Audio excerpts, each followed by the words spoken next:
안녕하세요. 사연에 빠지다의 DJ 민영입니다. 오늘도 두 가지 사연 준비되어 있으니 끝까지 함께 해주시고요. 구독과 좋아요 버튼도 눌러주세요. 그럼 오늘의 사연 함께 시작해 볼게요. 안녕하세요. 저는 추리소설 작가가 되고 싶어하는 작가 지망생이에요. 나이는 만으로 45살이고 두 아이도 키우는 주부이자 엄마이지만 지금은 치열했던 시기를 지나 시간적으로 여유가 되고 보니 뒤늦게 작가라는 꿈을 갖게 된 사람이죠. 지망생이라고는 하지만 아직 저에게 변변한 작품은 없답니다. 요즘 책을 읽고 서평이나 간단한 글을 쓰면서 습작을 하고 있어요.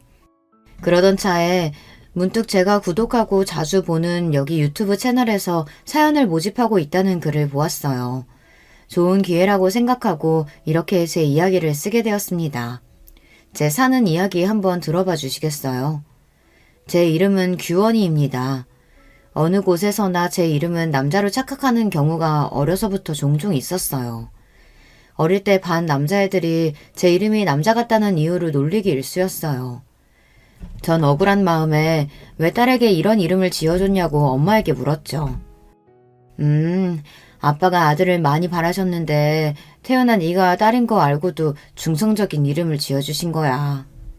이렇게 말씀하셨어요.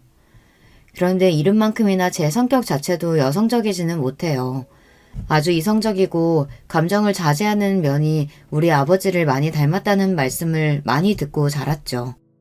제 생각에도 전 다른 여자들보다 감정을 자제하고 이치에 맞는 행동을 추구하는 점이 좀 남다르다 싶어요.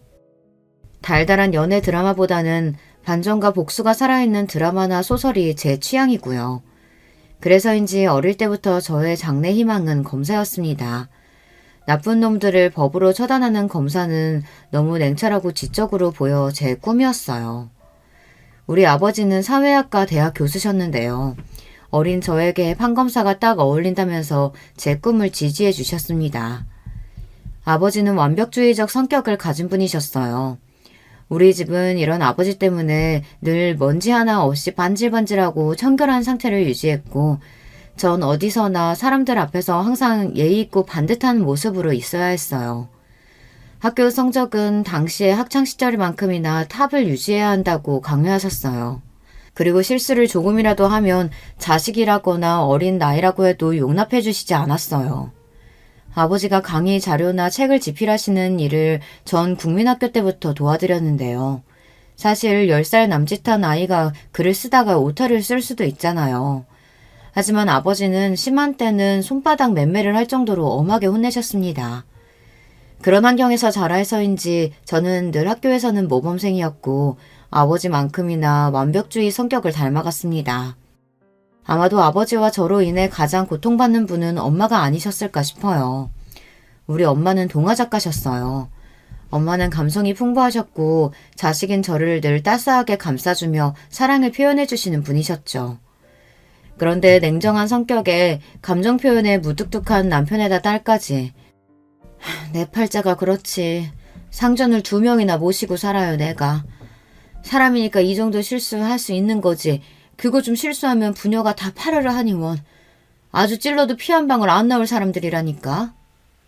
엄마는 이렇게 한탄하고는 하셨어요. 하지만 전 엄마가 아주 좋았어요. 제가 속을 다 드러내고 겪었던 일이나 감정도 다 털어놓고 말할 수 있는 사람은 바로 우리 엄마였거든요. 엄마도 하나뿐인 딸이 유일한 대화 상대라고 하시면서 우리 둘은 친구처럼 모든 이야기를 하는 베스트 프렌드예요. 엄격하고 차가운 아버지라고 해도 두 분이 사랑해서 저를 낳으셨잖아요. 자식인 제가 볼 때는 우리 아버지와 엄마는 남녀의 부부관계라기보단 동료에 가까워 보였거든요. 자식인 제가 부모님의 부부관계가 정확히 어떤 관계인지는 잘 모르겠어요. 그래도 이혼이나 별거 한 적 없이 70이 다 된 지금까지 별탈 없이 잘 살고 계신 것 보면 그저 평탄하게 가정을 잘 유지하고 사셨다고 말씀드릴 수 있죠. 저는 평범하고 공부를 곧잘 하며 학창시절을 보낸 뒤 중앙대학교 법학과에 진학하게 되었습니다. 제 꿈이었던 검사가 되기 위해 대학교에 가서도 흥청망청 놀지도 않고 사법고시를 준비했습니다. 그렇게 대학생활 4년에 휴학까지 3년까지 꼬박 7년을 준비했건만 제 노력에도 저는 번번이 낙방했습니다. 1차 시험 합격 후 같은 해 그리고 그 다음 해에 치른 2차 시험에 떨어지기를 2번, 그렇게 두 번째 2차 시험에 낙방 소식을 들은 12월의 겨울날, 쏟아지는 한방눈을 맞으면서 저는 인생 처음으로 깊은 좌절감을 느끼게 되었습니다. 사람이 아무리 노력해도 안 되는 일이라는 게 있구나. 다시 1차 시험부터 사시 준비를 시작할 엄두가 나지 않는다. 이제는 그만둘 때가 됐나 보다. 그 길로 사시를 포기하기로 정하고 집에서 부모님께 말씀드렸어요. 난 우리 규원이가 얼마나 노력했는지 잘 알고 있어. 스스로 할 만큼 하다가 끝내는 마음 먹었다는 건 시작하는 것보다 어렵단다. 그동안 정말 수고했다. 앞으로 더 재미있고 좋은 일 찾아보자. 이렇게 제 얼굴을 쓰다듬으며 격려해 주시는 엄마와 달리 우리 아버지는 결과는 아쉽지만 수고했구나. 한마디를 하시고 서재에 들어가셔서 그날 저녁밥도 거르셨습니다. 아마 저만큼이나 아빠는 제 꿈에 거는 기대가 크셨고 그만큼 실망을 하셨을 거예요. 오랜 꿈을 접고 나서 대학교도 졸업한 마당에 무엇을 해야 하나 특별히 할 일을 잡지 못하고 시간을 보내고 있었어요. 그러다 보니 제 나이가 어느덧 28, 홍기에 들어서자 아버지는 제 신랑감으로 점찍어 온 남자가 있다고 했습니다. 그는 아버지의 휘문교교 동창으로 절친한 친구분의 둘째 아들로 중견기업에 다니고 있는 능력 있는 인재라고 아버지는 소개하셨어요. 결혼하지 않고 살 생각은 해보지 않았고 사귀는 남자나 마음에 담아둔 남자도 없었기 때문에 굳이 아버지의 제안, 아니 강요를 거절할 이유는 없었습니다.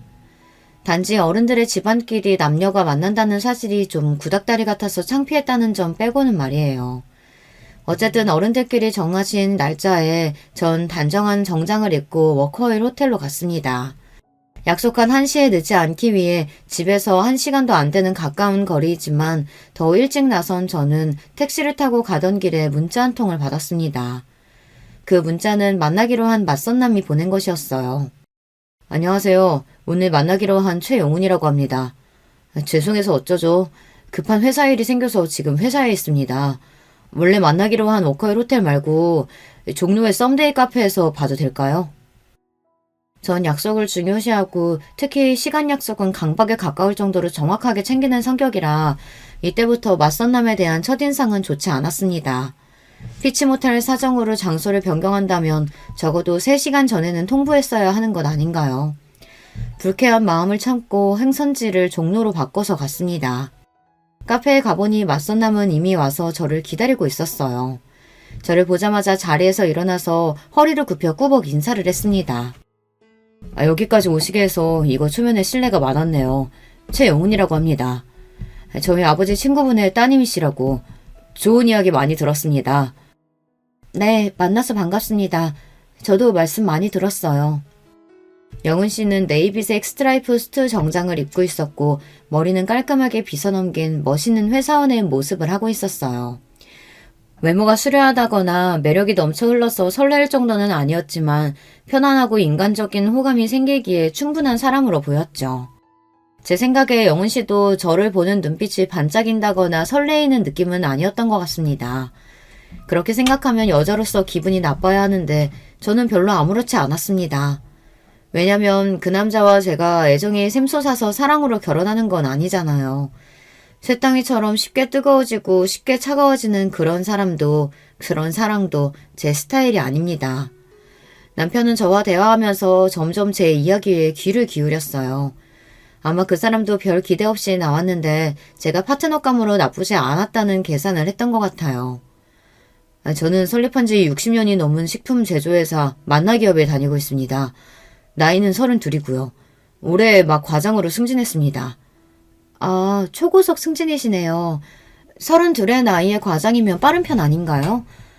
네, 입사 동기들 중 가장 빠르죠. 하지만 저는 여기에 만족하지 않습니다. 우리 아버지는 같은 기업에서 상무까지 지내시고 은퇴하셨지만요. 전 반드시 CEO 대표까지 달고 말 거예요. 이렇게 말하는 영훈 씨의 말에서 강한 야망을 엿볼 수 있었어요. 남자가 그 정도 배포를 갖고 어떤 큰일을 할 수 있다면 제 남편감으로 괜찮겠다고 생각했죠. 하지만 더불어서 왠지 그는 서툴고 치밀하지는 못한 성격이라고 생각했습니다. 자신의 능력을 과시한다며 이야기하는 회사에서의 무용담을 잘 들어보면 짜임새가 좀 부족했고 거짓이 아닐까 싶은 부분들이 보였어요. 규원 씨는 제가 만나본 여자분들과 좀 다르게 느껴지네요. 뭐랄까 아주 차분하고 사람을 꿰뚫어보는 듯한 카리스마가 있어요. 나중에 아이들 교육 잘하는 좋은 엄마가 되실 것 같아요. 영은 씨와 만난 자리에서 우리는 서로 인간적인 호감을 느꼈고 그 이상의 불꽃 튀는 이성 간의 사랑은 느끼지 못했습니다. 하지만 결혼하기로 이미 어른들끼리 마음을 먹고 만들어진 자리였고 내 감정과는 별개로 결혼은 진행되겠구나 하고 생각했습니다. 하지만 제 착각이었던 걸까요? 의외로 영훈 씨는 그날도 그 다음날도 저에게 애프터 신청을 하지 않았습니다. 그렇게 여러 날이 지난 어느 날 아버지는 다음 주 주말에 상견례를 할 테니 준비하라고 말씀하시는 거예요. 아니 이런 법이 어디 있나요? 한 번 맞선 본 남자와 다음 약속이 상견례라니. 여러분은 이해가 되시나요? 아버지, 그 남자와 한 번 만났을 뿐이고 심지어 그 뒤로 애프터 신청도 없었고 우리 연락한 적도 없어요. 그런 사람과 바로 상견례라니 이건 납득이 안 되네요. 넌 그 남자가 싫으냐? 싫고 좋고의 말을 할 수 없을 정도로 모르는 사이예요. 모르는 사람과 어떻게 결혼 이야기를 하며 상견례를 할 수 있어요. 싫은 게 아니면 결혼해도 문제될 거 없지 않느냐. 너희들은 이미 결혼 예정하고 만난 것이니 상견례 한 뒤에 얼마든지 데이트하면 되는 일이고. 아버지의 말씀에 이상하게도 반박할 말이 없었습니다. 이럴 줄 알았으면 고시 공부하지 말고 연애라도 실컷 해볼 걸 처음으로 후회가 되었어요. 그렇게 그 맞선 남과의 두 번째 만남이자 상견례를 하게 되었어요. 우리 아버지와 영은 씨 아버지는 처음 만나자마자 부둥켜 안고 반가워할 만큼 가까운 사이였어요. 과거에 한 약속대로 우리가 사돈을 맺게 된다면서 참 좋아하셨죠. 하지만 상견례 분위기는 마치 이상한 연극과 같았죠. 가장 친하고 이 분위기를 주도해야 할 결혼 당사자인 저와 영은 씨는 뻘쭘하게 앉아서 간간히 가벼운 이야기만 서로 나누었어요. 그날 잘 들어갔죠? 미안해요. 제가 연락을 드렸어야 했는데 요즘 회사 일이 너무 바빠서 말이죠. 괜찮습니다. 다 큰 성인인데 당연히 잘 귀가했죠. 네. 그런데 취미는 어떻게 되세요? 독서요. 어쩐지 규원 씨 이미지가 지적이라서 그런 취미일 것 같았어요. 주로 어떤 책 읽으세요? 추리소설이나 범죄소설 좋아해요. 스티븐 킹이나 히가시노 게이고 아세요? 이렇게 결혼할 당사자가 하는 대화라는 게 처음 만난 사람같이 낯선 거였어요. 헌데 서로 낯설어야 할 양쪽 아버님들은 야 이 자식아 해가면서 너무 친밀하고 화기애애한 분위기였어요.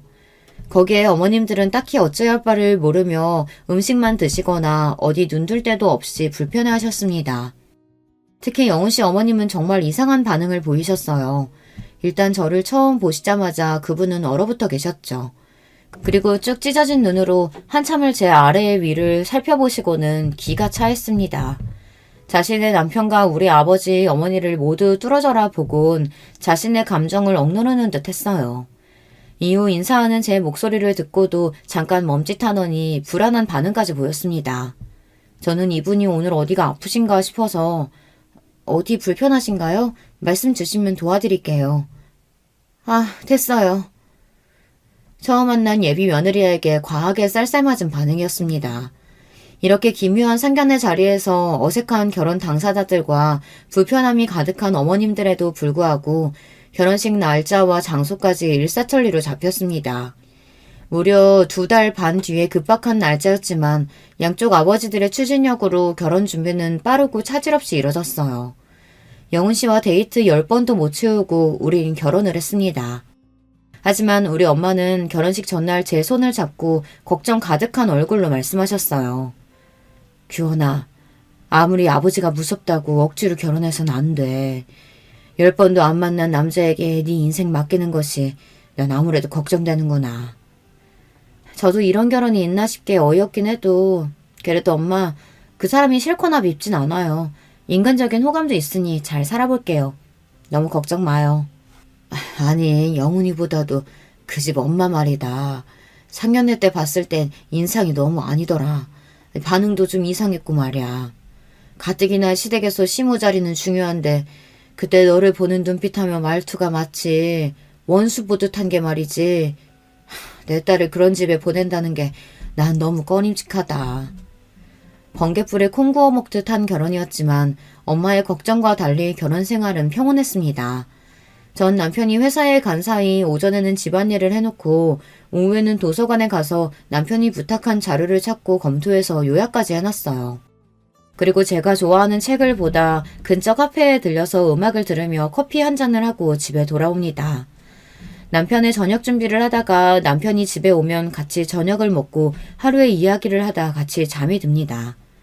이런 전업주부 생활이 전 안 맞는 옷과 같을 줄 알았는데 의외로 재미있고 마음의 평온함을 주는 생활이라 잘 적응하면서 지내고 있었어요. 제가 이해심이 깊고 성격이 무던한 편이라 같이 지내기에 편안하고 회사 일에도 많은 도움을 주고 있다며 남편은 고마워했어요.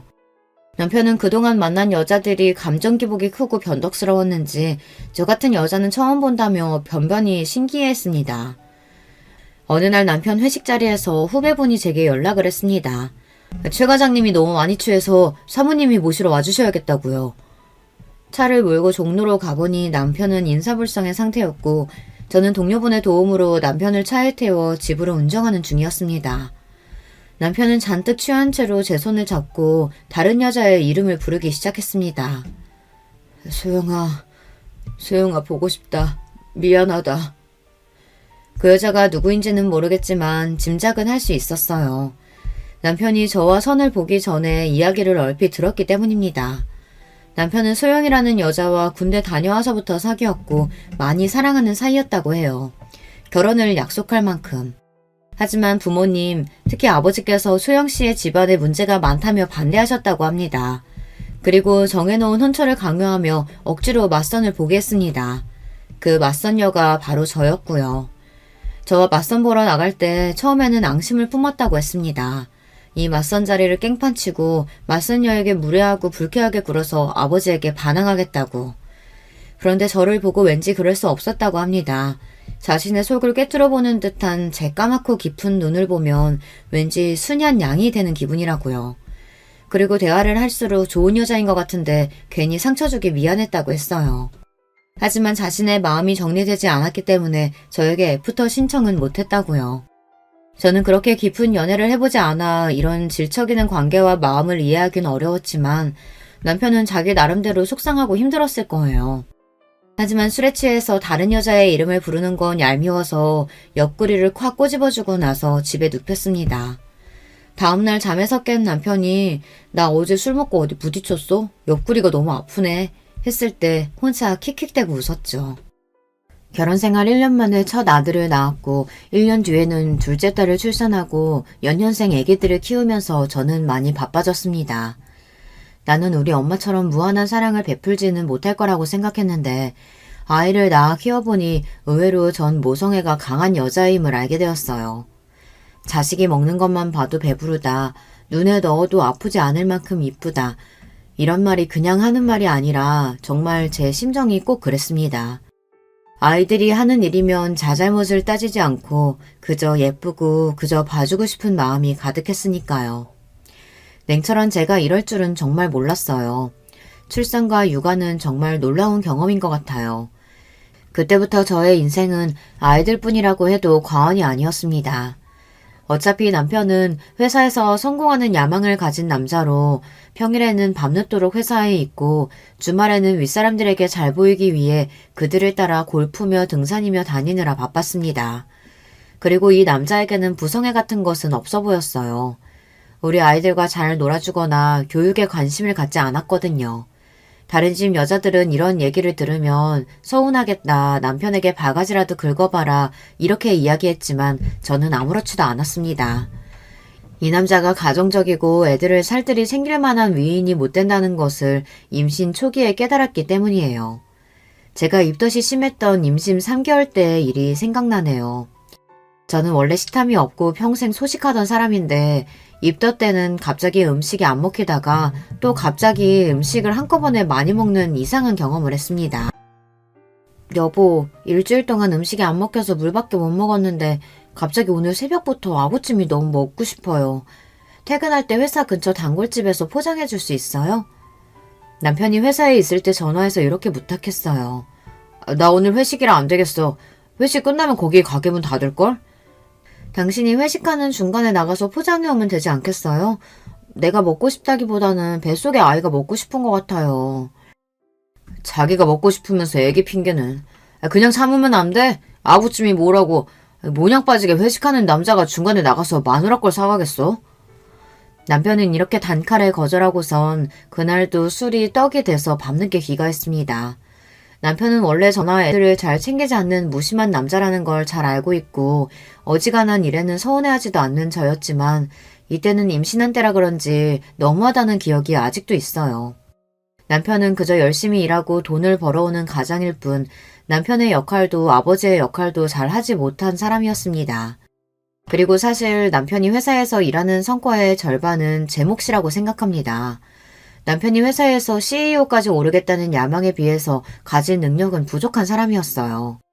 머리를 잘 굴려서 전략을 갖고 계획적으로 일을 하지도 못했고 사람들을 카리스마 있게 통솔하는 능력도 없는 사람이니까요. 제가 생각했을 때 유일한 능력은 눈치가 빠르고 윗사람들에게 자신을 숙이고 아부를 잘한다는 것일까요? 물론 이것도 회사에서 성공하는 데에는 중요한 덕목입니다. 하지만 그 사람의 부족한 전력이나 사람들을 관리하는 부분은 전적으로 제 도움이 컸습니다. 덤벙거리는 성격 탓에 회사에 기일 내에 보고하고 제출해야 할 서류를 종종 잊는 일이 많았습니다. 신혼 때는 그런 남편의 심부름으로 자주 회사에 가야 했어요. 이젠 아예 제가 회사의 중요한 서류는 따로 제 USB에 복원하거나 클라우드 공용 서버에 넣어놓고 있다가 남편이 필요할 때마다 바로 회사 메일로 전송해 주었습니다. 남편은 문서를 카테고리별, 날짜별, 중요도 순으로 정리하는 법도 몰라서 제가 다 정리해서 자료를 관리하고 있을 정도였으니까요. 오래된 중요한 자료는 남편 스스로 찾지도 못하고 제가 찾아주어야 했습니다. 정말 비서가 따로 없죠. 남편은 결혼할 당시 이미 초임 과장 직급이었어요. 과장 이상이 되면 실무 능력만큼이나 부하 직원을 관리하는 능력이 점점 중요해집니다. 남편은 밑에 사원 대리급과 마찰이 생길 때마다 감정적이고 급하게 처리하려는 경향이 강했어요. 그럴 때마다 제가 진정시키고 중재자로서 그들에게 이렇게 대하라고 조언을 해줬습니다. 막상 내 말대로 해보니 부하 직원들은 점차 남편에 대한 반감을 거두고 지시를 잘 듣게 되었습니다. 그리고 부서에서는 남편이 부하 직원들 통솔을 잘한다며 인사고과를 잘 받을 수 있었죠. 그래서 하루에도 여러 차례 전화를 걸어오는 남편은 저에게 회사에서 일어난 이런저런 이야기를 하며 저에게 조언을 구하고는 했어요.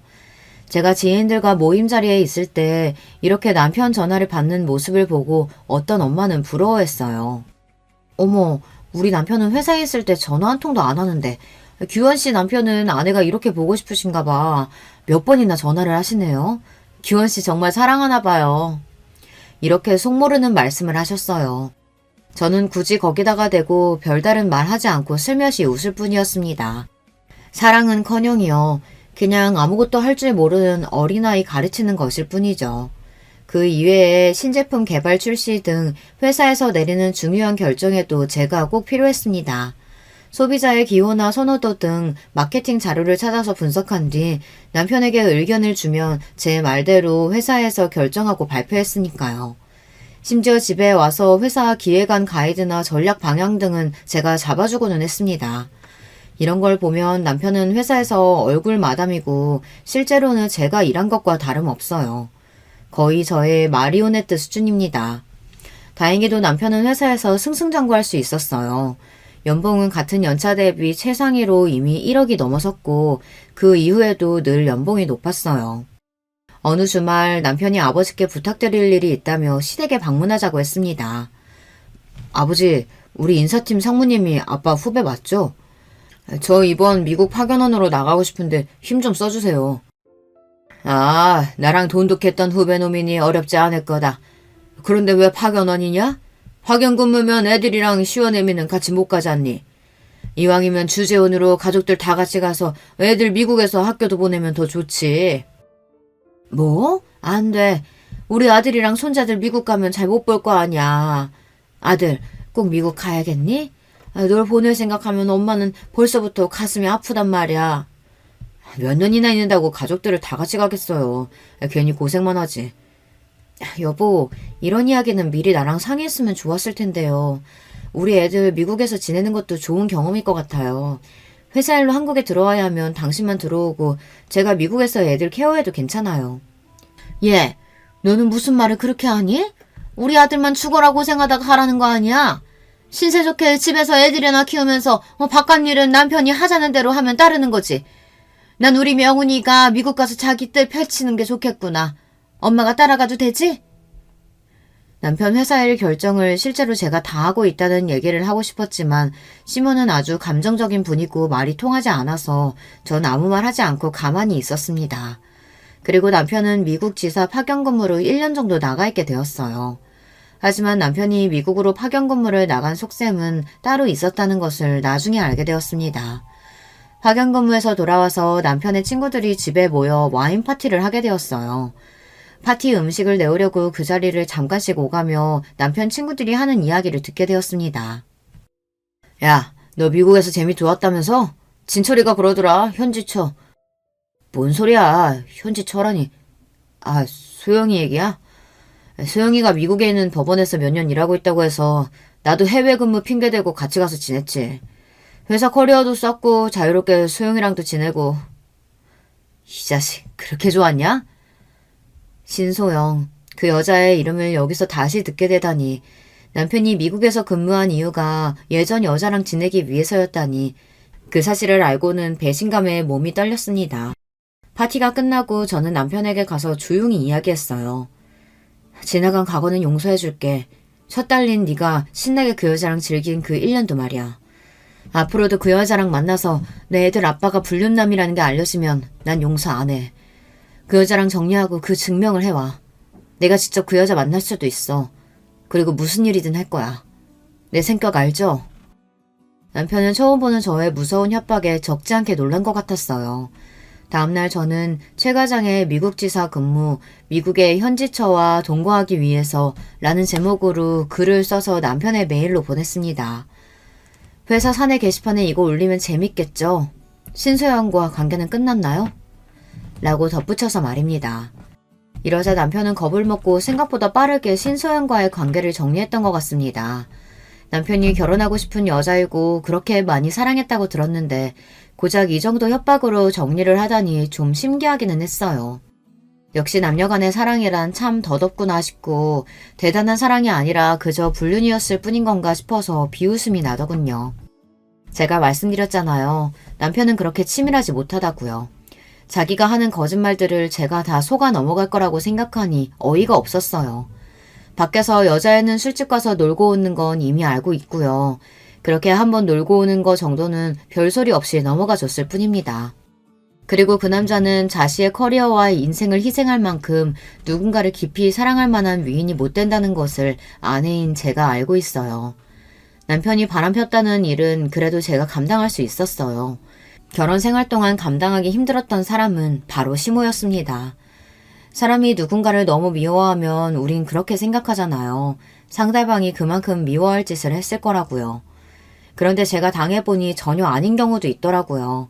시모는 그냥 저를 처음 봤을 때부터 못 볼 것을 본 것처럼 놀라고 소름끼쳐 했습니다.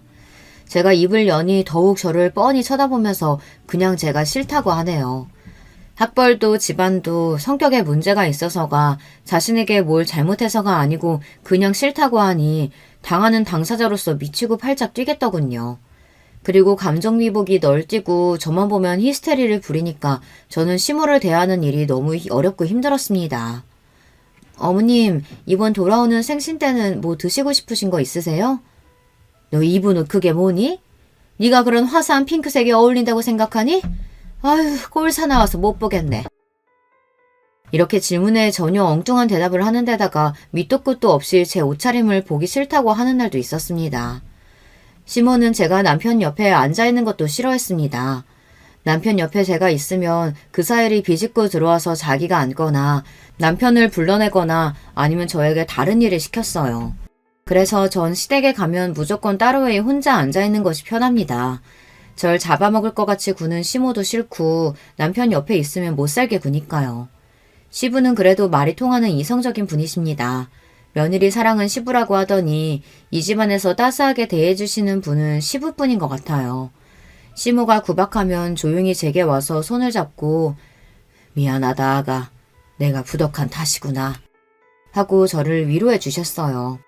왜 시부가 미안하다고 하는지 이해가 안 갔지만 누군가 내 편이 있다는 일이 이렇게 든든한지 미처 몰랐죠.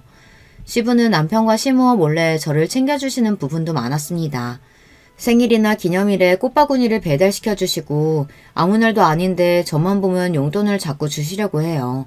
아마도 히스테리 부리는 시모를 견디는 며느리가 남편 내조 잘하는 며느리가 이뻐서일 거라고 추측해봅니다.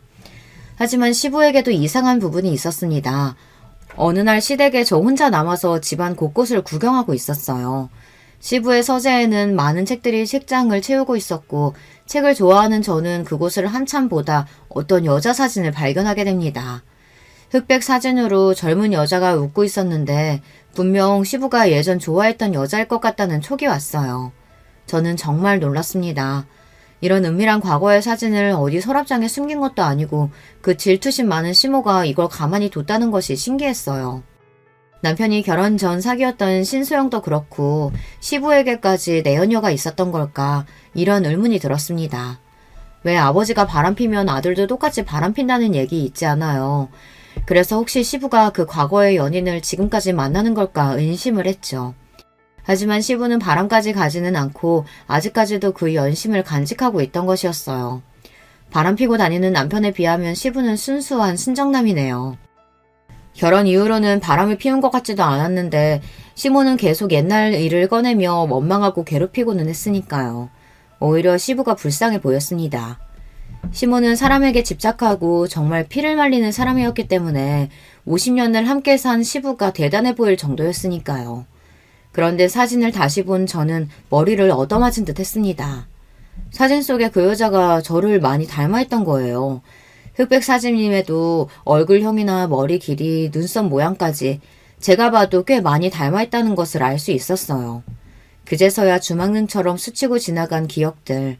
아, 내가 이 여자와 닮아서 시모가 날 처음 봤을 때부터 그렇게 지독하게 미워했던 거구나. 시부는 특별히 나를 더 챙겨준 거구나. 미안하다고까지 말씀하셨는데 그건 제게 한 게 아니라 옛사랑에게 한 걸까요? 그제야 그 모든 상황이 이해가 되었습니다. 나중에 시부와 절친이신 우리 아버지를 통해 시부에 대한 사연을 들을 수 있었어요. 시부는 원래 같은 대학교에 다니는 사랑하는 여자와 오래 사귀었다고 해요. 또 그 여자와 지금 시모는 같은 대학교의 같은 과 친구였으니 이 세 분은 삼각관계였던 거죠. 하지만 시부가 친구와 연애하는 그때부터 시모는 이미 마음속으로 몰래 시부를 좋아하고 있었다고 했습니다. 하지만 시부가 대학교를 졸업한 뒤 만나 기업에 취직한 후 혼담이 오갈 무렵 사귀던 여자분 집안의 가세가 기울었다고 해요. 이 틈을 타서 시모는 자신의 시부모님에게 자신의 집안은 재력이 있다고 어필하며 마음에 들려고 노력했다고 해요. 자기 친정 아버지에게 울며 졸라대서 적극적으로 혼사를 추진하도록 만들었고요. 그러다가 결국 시부의 뜻과는 달리 시모와 결혼을 하게 된 겁니다. 하지만 억지로 결혼한 뒤에도 시부는 시모에게 눈길 한 번, 정 한 번 주질 않고 회사일만 했대요. 그 친구가 참 불쌍하지. 재수씨 때문에 사랑하는 여자 잃고 마음을 닫고 무늬만 부부처럼 몇십 년을 산 게야. 그런데 재수씨는 남편이 그럴수록 더 집착하고 질투해서 평생 시달리며 살았으니 말이야. 결국 시모는 남편에게서 받지 못한 사랑을 자기 아들에게서 보상받고 싶어 했어요. 남편은 늘 시모의 간섭과 통제 아래에서 살았던 것 같아요. 지금도 시모는 한 번씩 남편의 셔츠와 속옷 같은 것까지 사다가 보냅니다. 아내인 제가 10년 넘게 챙겨주고 살고 있는데 참 기가 막힌 집착이죠. 지난번 제사 음식을 차리기 위해 시댁 근처 시장에서 장을 본 날 이런 광경을 목격했답니다. 단골 과일 가게 여자 사장과 시부가 안부를 물으며 이런저런 이야기를 잠깐 하고 있었어요. 그런데 시모는 멀리서 소리를 지르며 여보, 여기 과일은 어느 밭에서 주워왔나 봐. 못 쓰겠어요. 다른 데로 가요. 하고 시부를 잡아 끌고 가버리는 게 아니겠어요.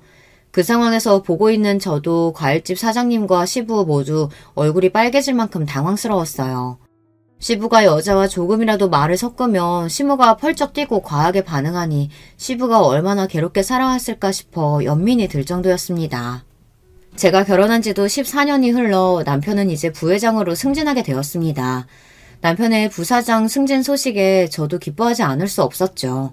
제가 뒤에서 힘쓰고 우리 부부가 함께 일궈온 결과이기도 하니까요. 회사에서 이제 확실히 남편 쪽으로 따르는 라인이 생겨 장차 사장까지 갈 가능성이 높아졌죠. 하지만 이렇게 좋은 날 저는 제대로 뒤통수를 맞는 사건이 생겼습니다. 모름지기 자신의 그릇이 부족하면 자기를 도와주는 사람은 더욱 신뢰하고 감사한 마음으로 품어야 하는 게 아닌가요? 가정에서나 회사에서나 정말 헌신적으로 자신을 도와준 조강지처인 저를 남편과 시몬은 내쫓으려고 계획을 세운 겁니다. 시몬은 제가 아무 잘못한 것이 없이 그냥 쭉 미워했죠. 거기에 남편은 예전에 만났던 내연녀인 신소영을 부인 자리에 들어앉히려는 속셈을 갖고 있었던 거죠.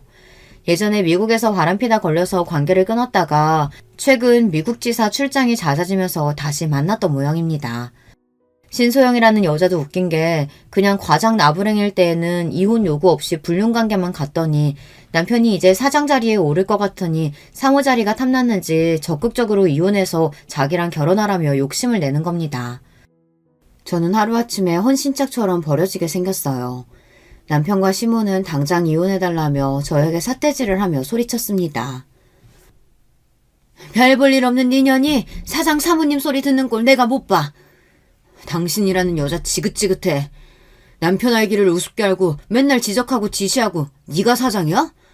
당신같이 뻣뻣한 여자 말고 야들야들하고 여자같이 구는 사람이랑 살 거야. 진짜 내가 사랑해온 여자랑 내 남은 삶을 살 거라고. 그럼 내 아들이 어떤 사람인데 이제 만나기업 사장이 될 우리 아들인데 저런 여자 갖다 버리고 입맛에 맞는 여자 들이잡구나. 이렇게 기가 막히고 억울한 일을 제가 당하다 보니 말문이 막혀서 제대로 항변도 못했어요.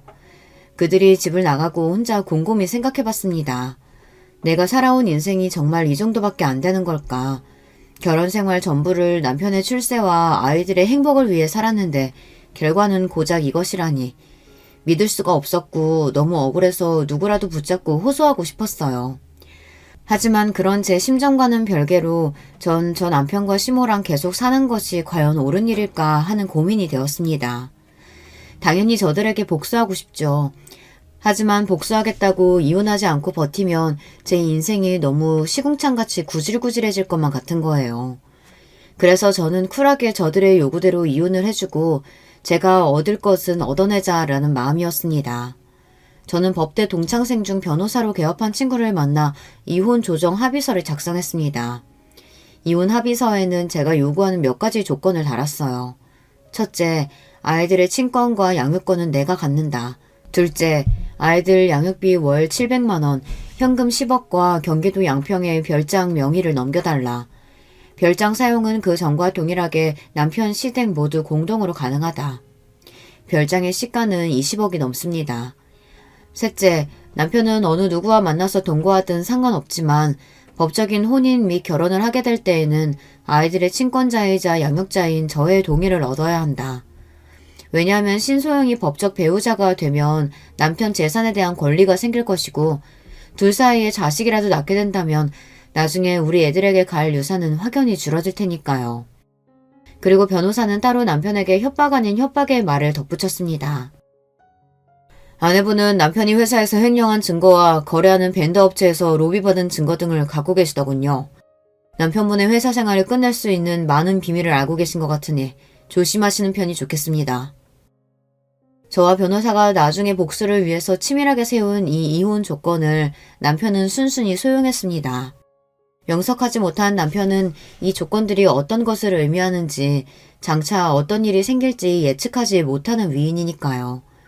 오히려 시몬은 현재 우리가 함께 살고 있던 일원동 빌라에 대해 재산 분할을 하지 않아 다행이라며 그가 10억과 별장 명의 따위 얼마든지 줄 수 있다고 좋아했습니다. 일원동 빌라는 시가가 40억 가까이 되지만 저는 그것은 탐나지 않았습니다. 애들의 양육비와 현금 10억으로도 앞으로 생활하는 데 불편함이 없을 거고 양평 별장은 당장 팔 필요는 없지만 다른 이유로 저에게 필요했습니다. 이 별장이 어떻게 쓸지 여러분께 조금 뒤에 제가 알려드릴 예정이니 조금만 기다려주세요. 시몬은 제가 이혼할 때 의기양양한 얼굴로 이런 말을 남기고 헤어졌습니다. 너 그동안 내가 왜 그렇게 너 미워했는지 궁금했지? 궁금했을 게다. 이제 남이 되니까 솔직히 얘기하면 넌 신기할 정도로 그 잡것하고 닮았어. 처음에는 너희 엄마가 그 여자인가 착각했을 정도로 넌 그 여자랑 닮았다. 내 남편과 서로 사랑했던 그 여자, 김혜선. 중저음 목소리 톤하며 까만 생머리에 창백한 얼굴, 동그란 눈썹. 그래서 널 처음 본 순간부터 지금까지 난 네가 몸서리치게 싫었다.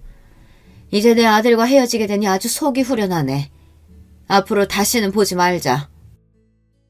자기 남편과 닮았다는 이유 하나만으로 며느리를 미워하고 살았다니 시모는 정말 질투에 눈이 먼 나머지 정신이 어떻게 된 게 아닐까요?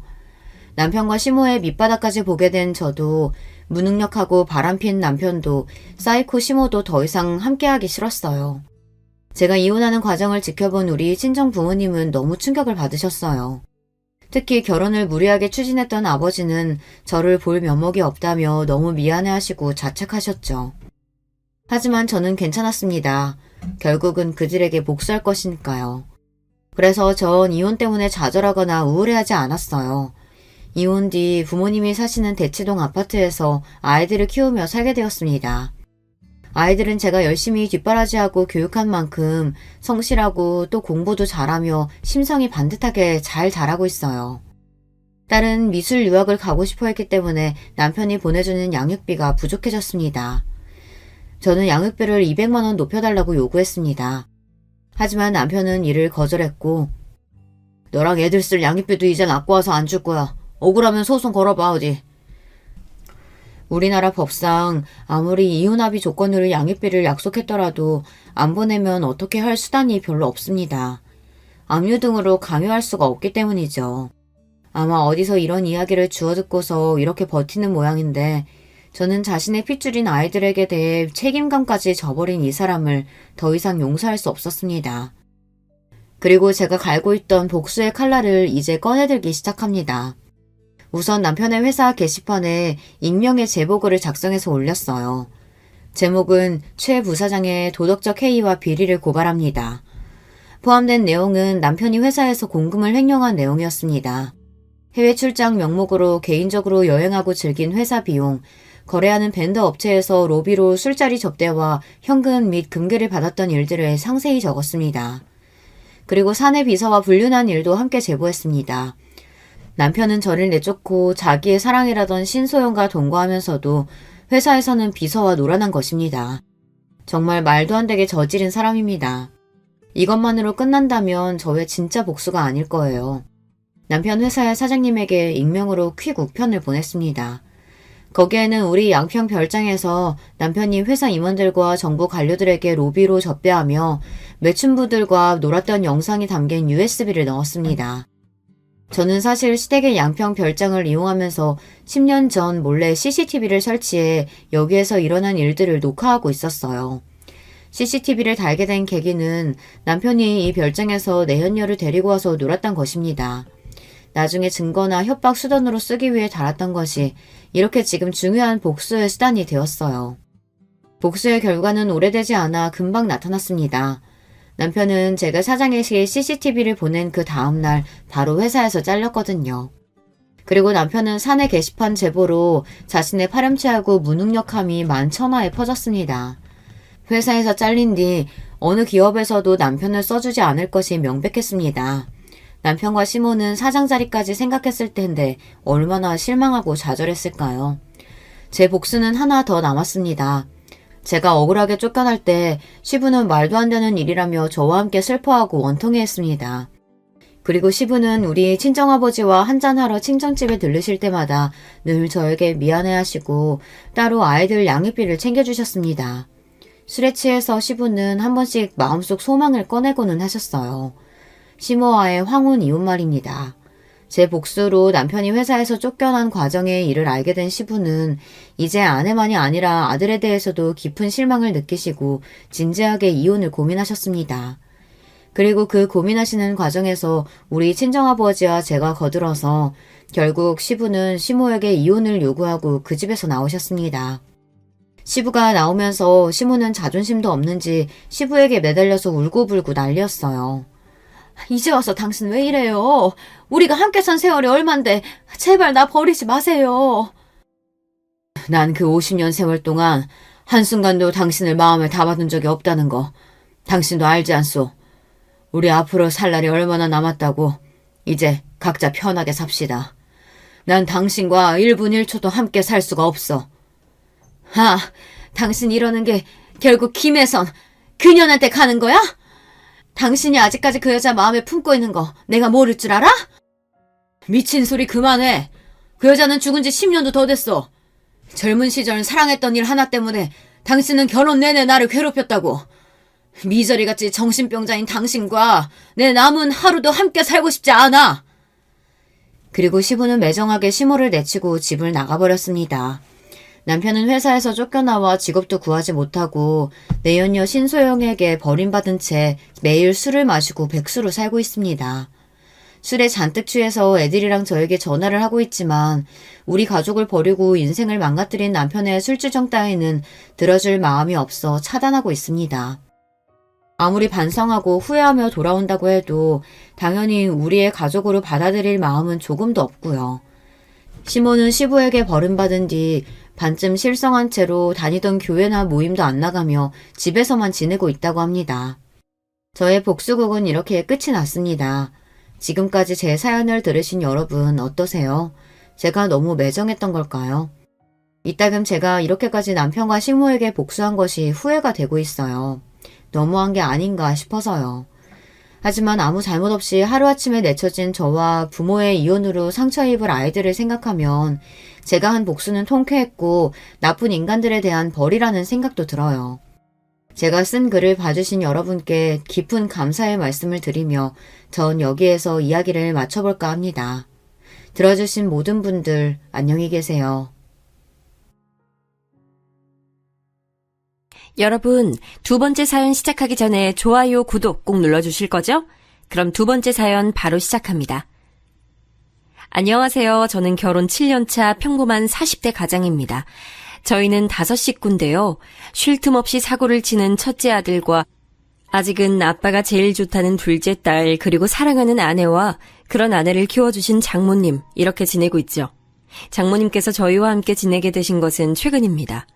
정말 말도 안 되는 일이 저희 가족에게 있었거든요. 저는 한창 사춘기를 겪어야 했던 중2 때 부모님을 교통사고로 잃었습니다.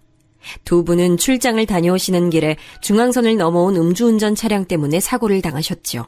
외동이었던 저는 고모의 손에 맡겨졌습니다. 고모와 고모부 그리고 사촌들은 정말 좋은 사람들이에요. 저에게 진심으로 잘해주셨죠. 저를 가족으로 받아주셨고 그만큼 많이 아껴주셨습니다. 하지만 당시 사춘기를 심하게 겪던 저는 아무도 눈치 주는 사람이 없었는데도 죄 지은 사람처럼 항상 자신감 없는 모습으로 다녔습니다. 사촌들이 저에게 신경 써주면 써줄수록 움츠러들었는데 지금 생각하면 참 바보 같았다 싶었어요. 대학에 입학하면서 저는 고모 집을 나왔습니다. 독립을 했어요. 학교를 다니면서 아르바이트를 통해 학비를 벌었죠. 솔직히 연애는 생각도 못했어요. 제게는 그것보다도 중요한 것들이 더 많았거든요. 군대를 다녀오고 복학을 했을 때 지금의 아내는 신입생이었어요. 처음엔 선배와 후배 사이였는데 어느 순간인가 그녀에게 호감이 생기더라고요. 저와는 다르게 유쾌하고 밝은 에너지가 가득했거든요. 그래서 고백을 했고 우리는 연인이 됐어요. 저는 그녀와 결혼까지도 생각했지만 과연 우리가 결혼을 할 수 있을까 저는 늘 그게 마음에 걸렸어요. 저는 부모님도 형제도 없는 외톨이였고 가진 것이라곤 저 하나뿐인 사람이었으니까요. 그런데 처음 인사를 드리러 간 날 그녀의 어머니께서 저를 너무나도 반갑게 맞이해 주시더라고요. 먹는 모습이 정말 복스럽네. 우리 애들은 뭘 먹어도 깨작거려서 음식 해주는 재미가 없거든. 정말 맛있습니다. 어떻게 만드셨는지 레시피가 궁금할 정도예요. 어머, 말도 어쩜 이렇게 이쁘게 할까? 어머님께서는 식사 시간 내내 반찬을 권해주시면서 저를 챙겨주셨어요. 그리고는 저에 대해서 들은 것이 아무것도 없다고 하시며 이것저것 궁금한 것들을 물어보셨죠. 그런데 부모님에 관해서는 단 한마디도 하지 않으시더라고요. 순간 어머님께서 정말 몰라서 제게 물어보시는 것이 아니구나 싶었죠. 어머님은 그냥 제게 말을 걸고 싶으셨던 것뿐이었어요. 나중에 집에 가려고 일어나는데 어머님께서는 제게 빵빵한 종이 가방을 주셨어요. 오늘 잘 먹던 걸로만 조금씩 쌌어요. 혼자 산다고? 너무 음식 많으면 괜히 상하기만 할 것 같아서 한두 번 먹을 정도로만 챙겼으니까 가져가서 먹어요. 아닙니다. 이렇게까지는. 그리고 다음에 올 때는 먹고 싶은 거 미리 경아한테 말해줘요. 내가 해줄게. 엄마 그러지 마. 오빠가 부담스러워하잖아. 이걸 뭐하러 줘요. 그녀는 제 손에 들린 종이 가방을 어머님께 돌려주며 괜히 한 소리 하더군요. 순간이지만 어머님의 얼굴에 잠깐이지만 섭섭함이 지나가는 게 보였어요. 찰나였지만 어릴 때부터 가족 표정을 살피는 습관이 남아있던 제 눈엔 너무 잘 보였죠. 아닙니다. 감사하게 받겠습니다. 오빠, 엄마가 괜히 그러시는 거야. 굳이 신경 쓰지 않아도 돼. 나 주셨는데 왜 네가 그래. 가져갈 거야. 어머님은 제 말에 활짝 웃으시면서 제 손을 꼭 잡아주셨어요. 그러면서 천천히 토닥이시며 말씀하셨죠. 다음엔 우리말 편하게 해요. 어머니라고 불러주면 더 좋고. 네, 어머니. 제 대답이 마음에 드셨는지 어머님께서는 저를 꼭 안아주시면서 반찬 떨어지면 꼭 놀라오라고 하셨죠. 그렇게 예비 처가를 나서면서 저는 손에 담긴 어머님의 마음이 너무나도 감사하면서 행복했어요. 찾아뵙기 이전에는 제 상황에 괜히 마음이 무거웠는데 말이죠. 그 뒤로 저는 몇 번이고 그녀의 집에 초대를 받았어요. 어머님께서는 제 생일이나 저희 부모님 기일에도 저를 집으로 불러주셨죠. 독립하고 난 이후 그렇게 즐거웠던 생일은 처음이었던 것 같았어요. 부모님께서 살아계실 때처럼 제가 좋아하는 음식들이 가득한 밥상에서 준비된 케이크에 나이만큼 초를 꼽고는 불을 붙였죠. 고모 집에서 있을 때도 생일은 챙겨주셨지만 가족끼리 케이크 촛불은 생각도 안 했거든요. 이건 사위가 아니라 아들이네, 아들. 그러니까 이러다 우리 자리 뺏기겠어. 엄마, 어떻게 우리 다 오빠를 더 좋아하는 것 같아. 몰랐니? 너희 백을 데리고 와봐라. 내가 봤구나. 와, 말이 심하네. 어떻게 그래, 엄마? 예비 처남은 식탁에 자기가 좋아하는 음식이 하나도 없다고 우는 척을 하면서 투덜거렸어요. 그 모습에 자리에 앉은 사람들은 모두 다 빵 터지고 말았죠. 그렇게 저희는 가족들의 축복을 받으면서 결혼식을 올렸어요. 아내는 분가를 원했지만 저는 꼭 어머님을 모시고 살고 싶었어요. 회사도 가깝기도 했지만 어머님과 함께 지내고 싶었거든요. 아내는 처가살이 시키고 싶지 않다고 강력하게 말했지만 저는 전혀 그런 생각이 들지 않았기에 아내를 설득했어요. 하지만 아내보다도 더 큰 벽은 어머님이셨어요. 아이고 무슨 소리야. 이서방이 왜 여기 들어와서 살아. 됐어. 신혼인데 둘이서 알콩달콩 재밌게 살아봐야지. 애도 가져야 하고. 어머님, 저 눈치 주실 거예요? 막 처가살이 시키실 거예요? 내가 우리 사위한테? 그럴 리가. 보고만 있어도 아까운데 무슨 그런 말을. 그런데 왜 자꾸 오지 말라고 하세요? 어머님께서는 끝까지 반대를 하시더라고요. 그래서 저희는 마침 처가가 있는 아파트 같은 라인에 빈집이 있기에 그곳을 신혼집으로 정했죠. 아내는 이게 무슨 경우냐고 한참을 웃었지만 그래도 싫은 눈치는 아니었어요. 어머님께서도 그렇게까지 하는 거냐고 웃기만 하셨죠. 신혼여행을 다녀오고 나서 저희는 각자의 생활을 시작했어요. 결혼해서 달라질 것이라고 생각했던 것에 비해서 저희는 크게 변한 것이 없었어요. 아침은 가볍게 먹고 저녁은 항상 처가에 들려서 먹고 왔죠. 이럴 거면 그냥 여기서 살아. 무슨 밥을 맨날 먹으러 와? 엄마, 식비 받아, 식비. 너도 안 내는 식비를 왜 우리 사위가 내야 돼? 넌 어디 엄마한테 식비 준 적 있니? 처남, 걱정 마. 당연히 식비 드려야지. 아이고 너도 그 돈으로 우리 사위 점심이나 든든히 먹어. 어머님 밥이 너무 맛있어서 다른 건 들어가지도 않아요. 아내는 왜 이렇게 넉살이 좋아졌냐고 혀를 내둘렀어요. 연애할 때는 전혀 몰랐던 모습이라고 하면서 제 옆구리를 푹 찔렀어요. 오빠 적당히 먹어. 이러다 배 나오겠다. 어머니, 저 배 나왔어요? 이렇게 말랐는데 배는 무슨 많이 먹는 것도 아니구만. 괜히 먹는 걸 가지고 그런다. 어머님께서는 보기 좋게 잘 먹는데 구박한다고 아내에게 잔소리하시고는 제 앞으로 반찬을 더 챙겨주셨어요. 처남은 온몸을 부르르 떨면서 닭살 돋는다고 무슨 이런 장모사위 관계가 있냐고 말했죠. 저는 그런 처남의 말에도 기분이 좋았어요. 어머님께서는 괜한 질투라고 말씀하시면서 웃기만 하셨죠. 저희 가족은 정말 행복한 시간들을 보내고 있었어요. 물론 항상 좋을 수만은 없었죠. 그녀와 심하게 싸우기도 했고 그런 날은 둘 다 어머니께 불려가 몇 시간이고 잔소리를 들어야 했습니다. 하지만 그런 순간도 전 좋았어요. 그런데 저희 가족에게 먹구름이 끼기 시작한 것은 처남이 결혼을 하면서부터였어요. 대학원에 진학해서 한창 학교를 다니고 있는 처남은 결혼할 여자가 있다고 하면서 여자를 데려왔어요. 첫인상은 엄청 무뚝뚝하고 까다롭겠구나 싶었어요. 애교 많고 다정한 처남과는 상극이라고 생각했는데 둘이 함께 있는 모습을 보면 그건 또 그거대로 잘 어울리더라고요. 학교 동기라고 했는데 마찬가지로 대학원을 다니고 있다고 하더군요. 저는 솔직히 반대했습니다. 무슨 직장에 있는 것도 아니고 대학원생도 학생 아닙니까? 그런데 결혼을 해서 생활은 어떻게 하려고 하는 건지 무모하다는 생각이 들었죠. 아내 역시 저와 같은 생각을 하고 있었어요. 그녀는 생활비도 스스로 벌어본 적 없으면서 무슨 결혼이냐고 펄쩍 뛰었죠. 하지만 곧 처남댁이 아이를 가졌다는 소리에 저도 아내도 어쩔 수 없구나 싶었어요. 그렇다고 아이를 지우라고 할 수도 없는 노릇이잖아요. 어머니도 아직 결혼은 이르지 않느냐고 하시다가 아이 이야기에 그 말씀이 쏙 들어가셨죠. 아직 아무것도 없는 두 사람은 자연스럽게 어머니 집에 들어와서 사는 것으로 이야기가 됐어요. 처남댁도 아이를 낳고 나면 다시 학교로 돌아갈 생각이라고 하더군요. 결국은 아이를 키우고 케어하는 것을 전부 어머니께서 해야 하는 상황으로 흘러가게 됐어요. 아내는 처남을 불러서는 대학원을 졸업하면 연구소든 어디든 취직해서 독립을 하라고 강력하게 말했어요. 처남은 당연히 발끈했죠. 엄마도 아무 말 없는데 왜 누나가 그래? 엄마가 말씀 안 하시니까 내가 하는 거지. 그리고 엄마가 그런 말씀 하시겠니? 아, 진짜 누나. 안 그래도 머리 복잡한데 누나까지 나서서 이럴 거야? 뭐? 이게 뭘 잘했다고? 아내와 처남은 이야기 시작부터 서로에게 으르렁거리며 언성을 높였어요. 저는 우선 두 사람에게 진정하라고 하고는 처남을 보며 말했어요. 처남, 결혼하고 나면 이제 성인이잖아.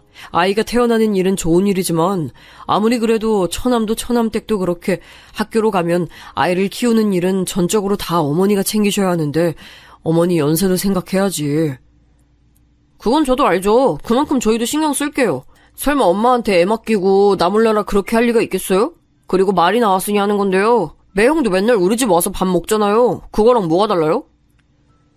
아내는 철없는 소리 한다고 혀를 차더니 처남의 머리를 쥐어박으며 말했어요. 다르지. 우리는 엄마 집밥 뻔질나게 드나들면서 얻어먹긴 해도 그만큼 엄마한테 해드리잖아. 넌 이 사람이 하는 것처럼 할 수 있어? 처남은 가만히 생각에 빠진 얼굴로 저를 바라봤어요. 아내는 그런 처남을 더 몰아붙이더군요. 네가 분기별로 친구들이랑 여행 다녀오시라고 보내드리기라도 할 거야? 아니면 기분 전환하시라고 공연을 보여드리기를 해? 너 이 사람 반만큼이라도 하고 나서 그런 말을 해.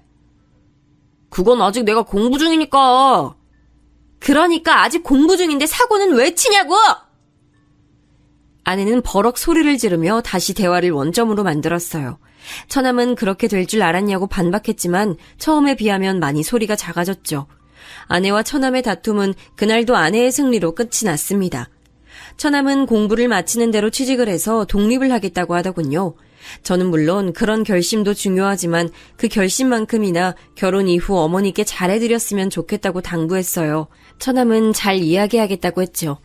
가족이 늘어난 것은 확실하게 티가 나더라고요. 저녁을 먹으러 가면 평소에 비해서 사람들이 북적거리는 느낌이 새롭게 다가왔죠. 어머니께서는 임신한 처남댁의 입덧까지 챙기시느라 평소보다 더 바빠 보였어요. 처남댁이 입덧이 심한 편이라 저녁을 따로 먹는다고 하더라고요. 그럼 어머니, 밥상을 따로 챙겨주세요? 원래 저 때는 음식 냄새만 맡아도 죽을 것 같은 거야. 나중에 경아 임신하고 나면 잘 봐. 나도 입덧이 심했던 사람이라 경아도 걱정이니까. 저와 어머니가 도란도란 이야기를 나누며 저녁 식탁을 준비하는데 처남댁이 얼굴을 내밀더군요. 아직 입덧이 심하다고 하더니 하얗게 질린 얼굴을 하고 있었어요. 안쓰러울 정도였죠. 저는 처남댁에게 많이 힘드냐고 물었어요. 그러자 처남댁은 얼굴을 잔뜩 일그러진 얼굴에 오만상을 쓰면서 미칠 것 같다고 대답했어요. 기분이 이상해요. 배는 고픈데 냄새만 나면 속이 뒤집힐 것 같고 아랫배도 불편하고 그러네요. 제 몸인데 제 몸이 아닌 것 같아서 자꾸 짜증도 나고요. 진즉에 알았더라면 아니에요. 처남댁은 많이 힘든지 속사포처럼 하소연을 쏟아내다가 화들짝 놀라며 입을 다물었어요. 저는 다음 말이 대충 짐작이 갔지만 못 들은 척했죠. 어머니께서 음식 냄새 나는데 그냥 들어가 있으라고 하자 처남댁은 기다렸다는 듯이 방으로 쏙 들어가더군요. 그 뒷모습을 바라보며 저렇게 어린데 아이를 낳고 제대로 키울 수는 있을까 걱정이 됐어요. 아마도 어머니께서 마음고생을 많이 하실 것 같은 느낌이 들었어요. 어머니 말씀처럼 처남댁의 입덧 시기가 지나갈 때쯤 아내도 임신 소식을 전했어요. 아내가 제게 이제 곧 아빠가 될 것 같다고 말을 해주는데 정말이지 다른 소리는 하나도 들리지 않고 오로지 아내의 축하한다는 말만 귓가에 맴돌았죠. 예상대로 가족들은 다들 뛸 듯이 기뻐해줬어요. 아내는 걱정했던 것보다도 입덧도 먹덧도 없는 편이었어요. 대신 잠이 많아져서 힘들어했죠. 차츰 아내 배가 불러오기 시작할 때쯤 처남댁은 어여쁜 여자아이를 출산했어요. 어머니께서는 첫 손주라 그러신지 기분이 묘하다고 하시더군요. 조리원을 나오자마자 처남댁은 복학을 하고 싶다고 말을 꺼냈어요. 어느 정도 예상은 하고 있었지만 이렇게까지 빠른 복귀를 원할 것이라고는 생각지 못했던 터라 가족들은 너나 할 것 없이 당황했지요. 죄송해요, 어머님. 어머님께 아이 맡겨두고 복학하는 게 이기적이라고 보실 수 있지만 지금 복학하지 않으면 시기적으로 계속 밀릴 것 같아서요. 처남댁은 학위를 빨리 따고 취직을 하겠다고 말하며 의욕을 불태우더군요. 결국 예상했던 것처럼 어머니께서는 황혼 육아를 시작하게 되셨죠. 한 가지 다행인 것은 아내가 몸이 무거워지면서 육아휴가를 내고는 함께 지낸다는 것이었어요. 얼마 후 아내는 튼튼한 남자아이를 출산했어요. 제게 아들이 생긴 것이죠. 어머니께서는 영판 저를 닮았다고 하시면서 눈이며 코며 아빠가 많이 보인다고 말씀하셨어요. 아이를 안아들고 나니 기분이 묘하더군요. 진짜 이 애가 내 아들인가 싶기도 하면서 이렇게 작은 아이를 앞으로 어떻게 키워야 하나 걱정도 됐고요. 하지만 아내는 생각보다 능숙하게 아이를 돌보더라고요. 연습의 결과물이 아니겠냐고 말하며 자신 있어 하는데 저도 웃음이 나더군요. 집에 아이가 둘이 있다 보니 확실히 분위기가 변했어요. 몇 달 차이 나지 않는다고 해도 하나는 집을 걸어 다니고 있었고 하나는 이제 겨우 뒤집기를 성공했을 뿐이었죠. 그렇게 정신없는 와중에도 처남댁의 얼굴은 잘 보기가 힘들었어요. 실험이 바쁘다면서 외박을 종종 하더라고요. 덕분에 어머니께서는 잠도 제대로 주무시지 못한 채 밤늦게까지 아이를 돌봐야 했죠. 아내는 그런 처남댁이 마음에 들지 않는 눈치였어요. 저 역시도 같은 마음이었고요. 처남은 투자받은 실험이 있어서 일이 많아진 것은 어쩔 수 없지 않느냐고 했지만 이렇게까지 아이에게 관심이 없는 것은 너무 심한 처사가 아닐까 싶더라고요. 처남도 나름 고충이 있는지 아내와 처남은 이 일로 크게 다퉜어요. 처남은 자신도 중간에서 충분히 괴롭다고 말하면서도 자세한 이야기는 하지 않으려고 했어요. 아무리 물어도 부부의 일이라고만 했죠. 그래도 효과는 있는지 밤에는 처남과 처남댁이 아이를 돌본다고 하더라고요. 우리 집 사고뭉치 준이가 어느 정도 걷고 뛸 무렵 저는 지방으로 발령을 받게 됐어요.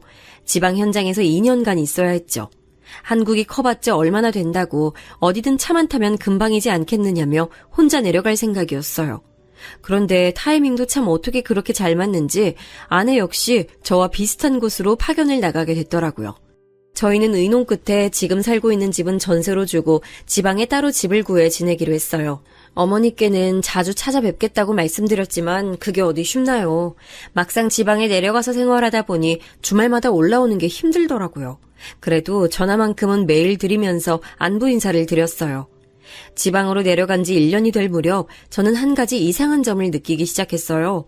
어머니께서 살이 많이 빠지시고 표정도 어두워 보이셨죠. 전화로 안부를 물을 때도 길게 통화를 하지 않으려고 하시는 것도 이상했고요. 아내는 나이가 들어서 그런 것 아니겠냐고 보약이라도 한 채 해드려야겠다고 했지만 저는 건강의 문제가 아닌 것 같다는 생각이 들었어요.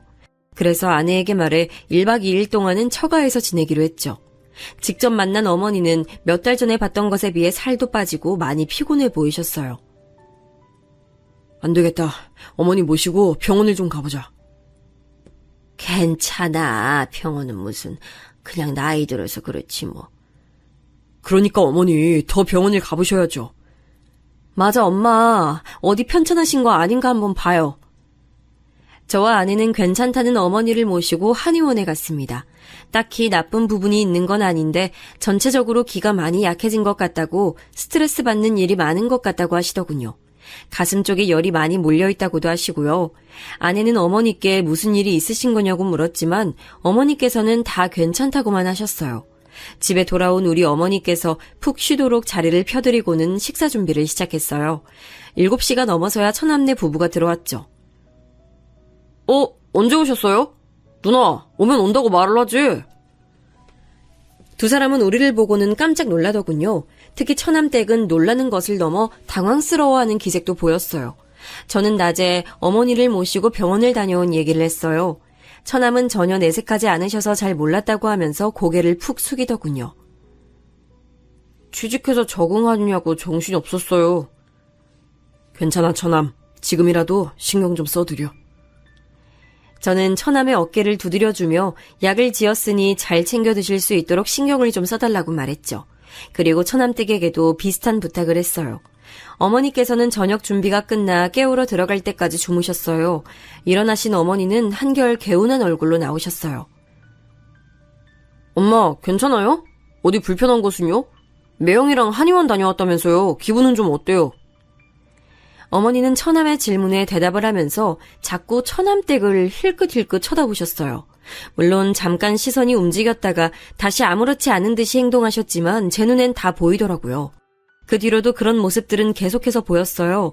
식탁에 앉아 식사를 하는데도 반찬을 집어 드시면서 처남댁에게 자꾸만 시선을 주시더라고요. 마치 무언가 허락을 구하는 사람처럼 말이죠. 물론 제가 오버해서 생각했을 수도 있지만 찝찝한 기분을 무시할 수가 없었어요. 식사가 끝나고 준비는 우리가 했으니 뒷마무리는 너희가 하라며 아내는 어머니를 모시고 거실로 나갔어요. 어머니께서는 불편한 듯 주방으로 시선이 갔어요. 어머니, 뭐 불편하신 것이라도 있으세요? 물이라도 가져다 드릴까요? 제 말에 어머니께서는 소스라치게 놀라면서 아무것도 아니라고 하셨죠. 아내 역시도 뭔가 이상하다는 것을 눈치채기 시작했어요. 뭘 그렇게 놀라세요? 내가 놀라기는 뭘. 어머니께서 말씀을 얼버무리셨어요. 곧 처남댁이 과일을 가지고 나오더군요. 그녀는 사과를 예쁘게 깎아서는 어머니께 드셔보시라고 내밀었어요. 어머니께서는 잠시 망설이다가는 잘 먹겠다고 말씀하시면서 과일을 받아 드셨어요. 그 순간이었습니다. 정말 잠깐이었지만 어머니께서는 처남댁과 손이 닿자 흠칫 놀라시는 게 보였죠. 저는 이 문제가 처남댁과 연관이 있겠구나 싶은 생각이 들었어요. 물론 제가 잘못 본 것일 수도 있지만 저녁 시간부터 줄곧 이상한 어머니의 행동에는 다 처남댁이 연관되어 있구나 싶었죠. 저녁에 잠자리에 들어서 저는 아내에게 솔직히 제 생각을 말했어요. 아내는 처남댁과 무슨 상관이 있다는 말이냐고 물었지만 저도 확실한 것은 없던 터라 그냥 의심만 간다고 말했죠. 지금 심증만 있다는 거잖아. 무슨 범죄 드라마 찍어? 말 그대로 그냥 내가 보기에 그렇다는 거야. 근데 엄마는 괜찮다고 별일 없다고 하시잖아. 몇 번을 물어도 똑같이 대답하실걸? 그러니까 다른 방법이 필요하다는 거지. 저는 망설이다가 아내에게 CCTV를 집에 달아보는 것이 어떻겠냐고 물었어요. 저희가 아이를 키우면서 내니캠이라는 것을 달았는데 생각보다 유용하더라고요. 아내는 그래도 집에 CCTV를 다는 건 좀 아니지 않느냐고 불쾌한 얼굴을 했어요. 저는 그런 그녀의 마음을 충분히 이해했습니다. 당연하죠. 집에 그런 것을 그것도 몰래 달아둔다는 것은 감시의 목적이 있지 않고서야 할 수 있는 일이 아니었으니까요. 저는 주방과 거실 그리고 어머니 방 입구 쪽만 볼 수 있도록 하는 방법도 있다고 얘기를 했어요. 집 전체를 다 보자는 게 아니야. 그냥 몇 군데 어머니께서 많은 시간을 보내실 법한 곳에 설치하자는 거지. 아내는 하루만 고민해보고 이야기를 하자고 했죠. 다음날 어머니께서는 한결 밝아지신 얼굴로 주방에 들어오셨어요. 아내는 주방은 자신에게 맡겨두고 손주들이랑 좀 놀아달라고 부탁을 했죠. 준이는 오랜만에 만난 할머니가 좋은지 도통 떨어질 생각을 하지 않았거든요. 어머니께서는 아이들에게 책을 읽어주며 시간을 보내셨어요. 그런데 갑자기 처남네 아이인 은하가 울기 시작하더라고요. 책을 가지고 준이랑 싸운 것 같았죠. 은하가 크게 울어버리자 놀란 준이도 덩달아 울기 시작했어요. 주방에 있던 아내는 급하게 손을 씻고는 준이를 안아 올렸죠. 어머니께서는 서로 책을 보겠다고 하다가 벌어졌다고 말씀하시면서 은하를 안아주셨어요. 아이가 우는 소리에 처남댁도 나왔어요. 그리고는 자연스럽게 아이를 안아 올리더니 이리저리 살펴보더군요. 어머, 얼굴에 이게 뭐야? 은하야, 너 여기 왜 그래? 책을 가지고 옥신각신 하다가 좀 베인 모양이야. 살짝 스쳤어. 처남댁은 어머니의 설명에도 잠깐 인상을 팍 쓰더니 소독해야겠다고 하면서 자신들 방으로 쏙 들어가 버리더군요. 어머니께서는 미안한 얼굴로 은하 얼굴에 흉이라도 지면 어떻게 하느냐고 걱정하셨죠. 아내는 아이 피부가 연해서 생긴 거지 눈에 잘 보이지도 않는다고 했지만 어머니께서는 여전히 걱정스러운 표정이셨어요. 이내 아이를 달래서 나온 처남댁은 잠시 어머니에게 눈길을 주는가 싶더니 식사 준비를 벌써 끝내셨냐고 하더군요. 아내는 아이의 얼굴이 많이 다쳤냐고 물었어요. 처남댁은 어머니 쪽을 힐끗 보고는 짜증난 얼굴로 말했죠. 제가 너무 예민했죠? 요즘 들어서 자주 얼굴에 상처가 생기더라고요. 누가 일부러 그러는 건가 싶기도 하고요. 처음에 다 말했어야 하는데 괜히 넘어갔나 봐요. 지금이라도 좀 얘기를 할까 고민 중이에요. 아내는 어린이집에서 아이가 다쳐오느냐고 물었더니 그런 것은 빨리빨리 얘기를 해서 물어야지 그냥 넘어가서는 안 된다고 말했죠. 처남댁은 어머니를 바라보며 말했어요. 형님 말씀처럼 얘기해야겠어요. 숨긴다고 어디 숨겨질 일도 아닌데 제가 괜히 참아줬나 봐요. 저는 처남댁이 등장하면서부터 줄곧 어머니를 바라보고 있었어요. 확실히 어머님의 얼굴 표정이 시시각각 달라지는 것이 너무나도 잘 보였어요. 심지어는 처남댁이 주방을 오가며 곁을 지나갈 때마다 어머니께서는 긴장한 표정으로 몸이 굳어서는 시선을 아래로 하고 앉아 계시는 게 너무 잘 보였어요. 저는 분명 우리가 모르는 일들이 벌어지고 있고 그 일이 어머니께 독이 된다는 확신이 들었죠. 집으로 돌아오는 길 저는 아내에게 다시 CCTV 얘기를 꺼냈어요. 이번에는 아내도 적극 찬성을 하더군요. 심지어 소리도 녹음이 되는 것으로 해야 한다고 말했어요. 아까 봤어? 애 다친 이후로 엄마 표정이 좀 이상하더라. 계속 동서 눈치 보고 동서도 엄마를 쳐다보는데 뭔가 있구나 싶었어. 오빠도 생각하기에 이거 정상은 아니잖아, 그치? 저는 아내의 의견에 전적으로 동의했어요. 우리는 가까운 곳에 들러서 CCTV 설치에 관해 알아봤어요. 생각보다 손쉽게 설치가 되더라고요. 저는 방법을 간단하게 배운 뒤에 집에서도 몇 번 연습을 해봤어요. 대망의 D-Day가 됐어요. 저와 아내는 하루 휴가를 받아서는 어머니 집으로 갔어요. 아내는 어머니께 쇼핑을 가자고 하면서 모시고 나갔죠. 저는 잠깐이지만 빠른 속도로 집에 CCTV를 설치하기 시작했어요. 절대 들키지 않을 만한 곳에 숨겨뒀죠. CCTV를 설치하고 며칠이 지났어요. 아내와 저는 어떤 화면이 찍혔는지 함께 보기로 했어요. 저희 둘 사이엔 긴장감이 돌았어요. 별 내용 없는 장면은 빨리 감기로 넘기는데 주방에서 찍은 화면에 무언가가 잡히더라고요. 아내와 저는 플레이 버튼을 눌렀죠. 주방의 캠에 찍힌 것은 다름 아닌 처남댁과 어머니의 모습이었죠. 우리는 귀를 쫑긋 세우고 집중해서 화면을 봤어요. 어머니, 형님께 무슨 말씀하신 거 아니죠? 말은 무슨, 아무 말도 안 했어. 그나저나 은하, 얼굴 어떻게 하실 거예요? 살짝 스친 거야. 살짝? 살짝이요? 아유, 미안해. 그런 말로 해결될 일이라고 생각하세요? 도대체 어머님 뭘 제대로 하는 게 없으세요? 아니 고작 애 잠깐 놀아주셨으면서 그 사이에 얼굴에 흉이나 지게 하고 와! 잠깐이지만 아내의 얼굴이 확 바뀌었어요. 지금 저게 무슨 상황이냐고 손가락질하며 저를 바라봤죠. 저는 좀 더 들어보자고 하면서 아내를 진정시켰어요. 하지만 저 역시 화가 치밀어 오르고 있었죠. 제가 말씀드렸죠. 아무리 그래봤자 어머니 모시고 사는 사람 저라고, 형님네 아니라고. 조심할게. 처남댁은 뭐라고 중얼거리면서 어머니의 어깨를 확 밀치고 지나가더군요. 그 장면에서는 저도 참을 수가 없었어요. 지금 이게 무슨 상황인지, 왜 어머니께서는 아무 말씀도 못 하시는지 이해가 되지 않았죠. 아내는 더 볼 필요가 있느냐고 했지만 저는 좀 더 찾아보자고 말했어요. 식사를 마친 것인지 처남이 헐레벌떡 뛰어나가자 처남댁 역시 자리에서 일어나며 말했어요. 진짜 어머니 간이 왜 이렇게 뒤죽박죽이에요? 어떤 건 짜고 어떤 건 달고 일부러 이렇게 하신 거예요? 그게 무슨 소리야. 음식이 이상하다니. 그럼 제 혀가 문제란 말씀이세요, 지금? 처남댁이 불쾌한 듯 신경질적으로 말하자 어머니께서는 신경 쓰겠다고 말씀하셨죠. 주먹을 쥐고 있는 손에 저절로 힘이 들어가는 게 느껴졌어요. 그리고 손바닥이 따끔하더군요. 너무 세게 쥔 나머지 손톱이 손바닥을 파고들었기 때문이었어요. 저는 좀 더 뒤로 돌렸어요. 이번엔 처남댁이 퇴근하는 모습이 보였어요. 아직 대낮인데 벌써 마치고 들어오나 싶었어요. 처남댁은 오자마자 인사는 어디 가고 없고 어머니 방으로 들어가더니 가방을 하나 가지고 나오더군요. 제가 생신 때 선물해드린 명품백이었어요.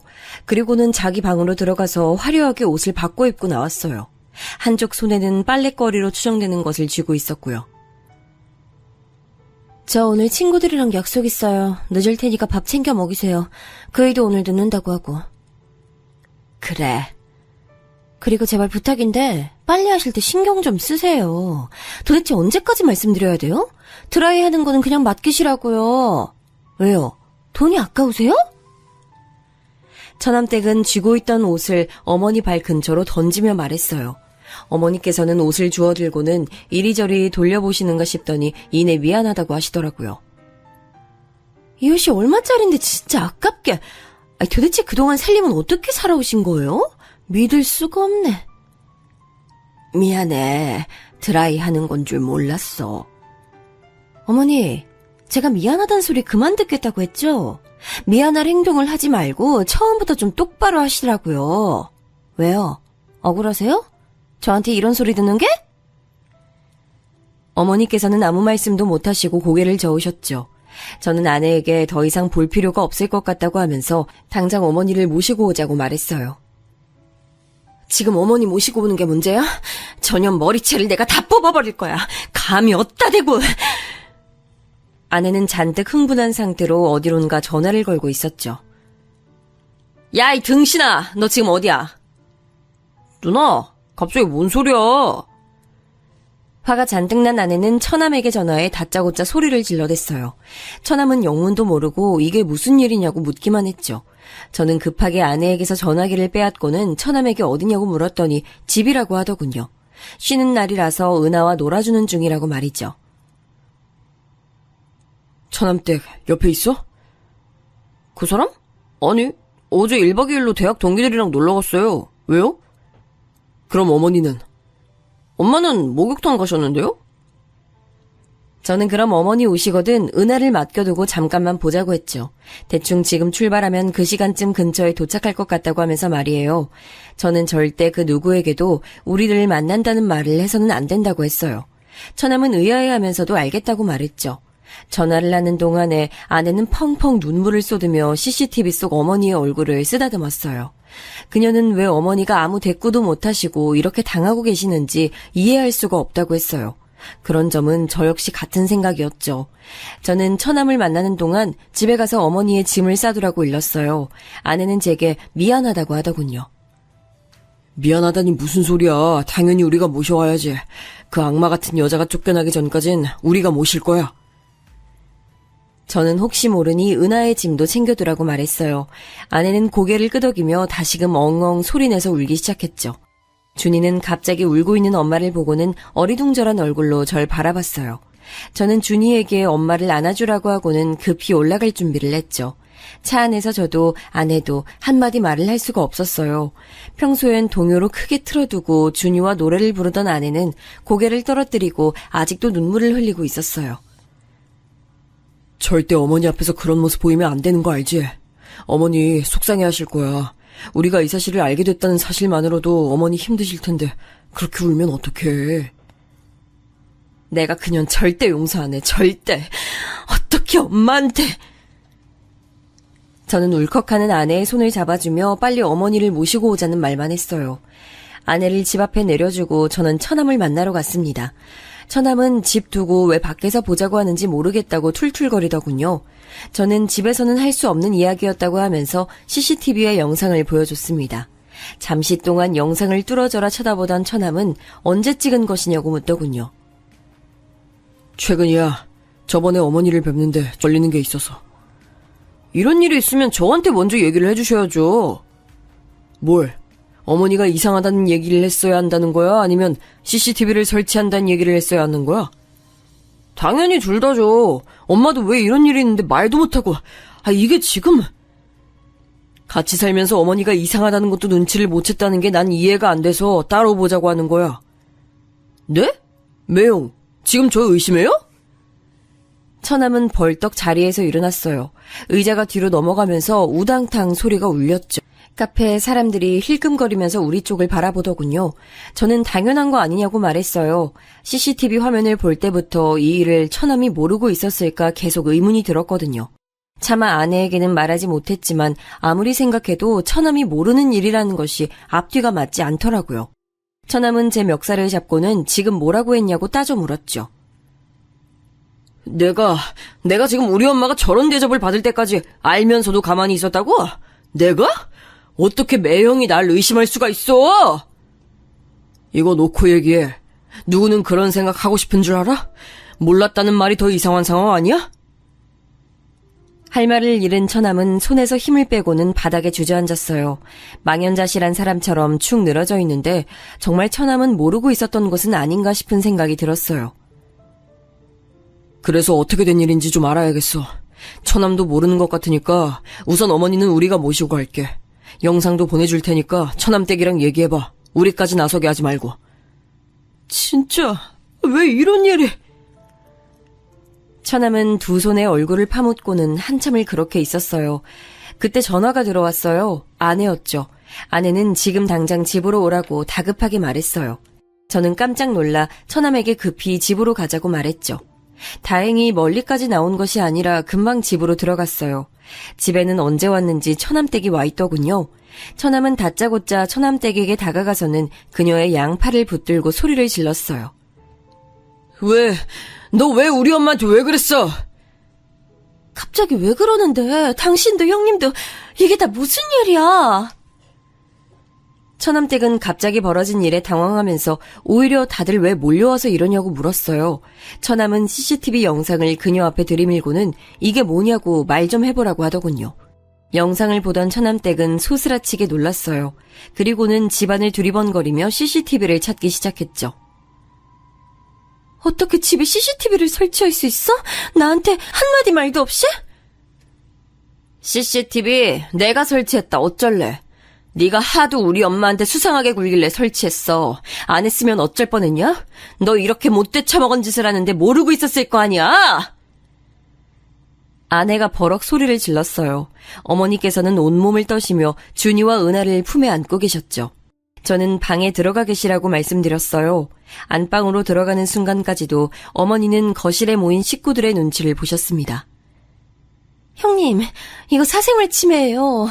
어떻게 동생네 가족이 사는 집에 CCTV를 설치하세요? 사생활 침해? 그래, 내가 사생활 침해 좀 했다.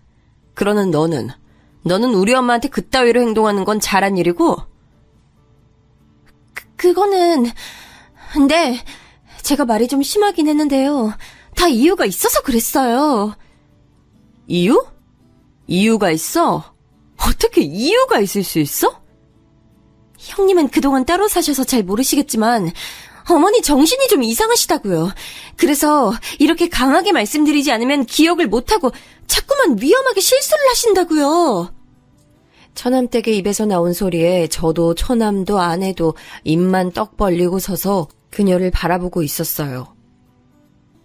아니, 나사가 풀린 것도 아니고 자꾸만 같은 실수를 반복하시는데 그럼 어떡해요? 그냥 그렇게 둬요? 너 우리 엄마한테 뭐라고 했냐? 야, 정신이 이상해? 그래서 병원은 모시고 갔어? 병원에서 그렇게 말씀하셔? 아니지? 내가 너 집에 일찍 들어오는 꼴을 못 봤는데 그랬을 리가 없지. 행동하는 거 보면 딱 알지. 그런 걸 뭐하러 병원까지 가? 더 이상 분노를 참지 못하던 아내가 순식간에 처남댁에게 달려들어 머리채를 휘어잡았어요. 처남댁은 소리를 지르며 팔을 휘둘렀지만 아내에게는 닿지도 못했죠. 이게 좋게 말을 하니까 입 밖으로 나오면 다 말이야? 어디서 입으로 똥을 쳐싸고 있어! 아내는 머리채를 잡은 손에 힘을 주고는 다시 한번 말해보라고 윽박질렀어요. 처남은 바닥에 주저앉아서 다 자신의 탓이라고 눈물을 흘리기 시작했죠. 저는 적당한 선에서 아내를 말리기 위해 타이밍을 보고 있었습니다. 그때 어머니께서 방에서 나오시며 소리를 지르셨어요. 이게 다들 무슨 일이야? 그만두지 못해? 아내는 피곤해 보이는 어머니의 얼굴을 보고는 마지못해 잡고 있던 머리채를 놓아줬어요. 산발이 된 머리를 급하게 정리한 처남댁의 얼굴엔 피가 몰려 불다 못해 곧 터질 지경이었죠. 어머니는 큰 결심을 하신 듯 망설이다 말씀하셨어요. 내가 실수를 좀 했다. 친구 보증을 잘못 써주는 바람에 급하게 돈이 필요했어. 안 그랬다가는 이 집을 날리게 생겨서 그래서 돈을 빌렸는데 그걸 갚을 방법이 마땅치가 않았어. 그래서 이서방한테는 미안하지만 이서방이 사다 준 물건들을 내다 팔았는데 그걸 며느리한테 들켰어. 어머니의 고백에 놀란 저는 왜 말씀을 안 하셨냐고 물었어요. 이서방한테 미안해서 어떻게 말해. 잘해준 것도 없는데 나한테 어머니 하면서 살갑게 대해주고 사위 이상으로 나한테 신경 쓰고 챙겨주는데 급전이 필요하다고 그런 자네가 준 걸 내다 팔았다고 어떻게 말을 해. 그냥 꽁꽁 숨겨두고 싶었어. 아무도 모르게. 어머니, 처음부터 돈이 필요하다고 솔직하게 말씀해 주셨다면 어떻게든 해결했을 텐데요. 그 꼬투리 잡힌 걸로 그럼 계속 참고 계셨던 거예요? 어머니께서는 자식들에게만큼은 알리고 싶지 않았다고 말씀하셨어요. 아내는 그깟 돈이 얼마나 된다고 그 모욕을 참아내며 사셨냐고 어머니를 안고는 펑펑 울기 시작했죠. 처남댁, 다시 말해봐. 어머니가 정신이 이상하셔? 어떻게 눈 하나 까딱 안 하고 그런 말을 하지? 처남댁은 어머니가 다 터뜨리실 것이라고는 전혀 생각하지 못한 듯 입술을 깨물고는 이리저리 눈동자를 돌리고 있었어요. 딱 봐도 이 상황을 어떻게 하면 빠져나갈 수 있을까 고민하는 눈치였죠. 처남은 단단히 결심한 얼굴로 말했어요. 이렇게까지 왔는데 내가 미쳤다고 너랑 살겠냐?